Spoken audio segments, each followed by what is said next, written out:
Hello, my name is Sam Fatma, and I'm an electrical engineer for Interstates. And I want to talk to you today about client support. For those who don't know Interstates, we're a full service electrical firm, and we have construction, engineering, automation, and operational IT services. I'm an electrical engineer. I've been serving clients for over 9 years as a full time employee at Interstates, and I've fielded a lot of troubleshooting phone calls over my career at the it's interesting timing that even this morning I got a phone call from a client who had an issue with one of their electrical substations, and we helped to troubleshoot and then find a path forward to restore operation to that facility.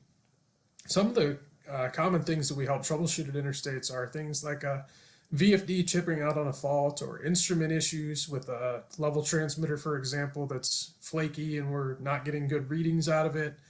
We might be troubleshooting an interlock that's not allowing the facility to start properly. Sometimes for me, it's helping develop settings for a new breaker or to analyze arc flash danger levels for new equipment that's been added.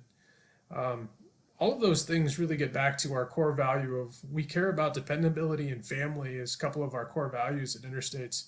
And what that means is that, especially in times like this, we want to be there to help our clients to succeed, to keep their personnel safe and their facilities in operation. To help us better deliver that support to our clients in these times, Interstates is launching a helpline that's going to help connect our clients to the subject matter experts within Interstates to help get them the support that they need. If you're in need of assistance from Interstates, I encourage you to either reach out to project contacts you may already have or to go to our website and look up information on how the Interstates Helpline can assist you. We look forward to serving you.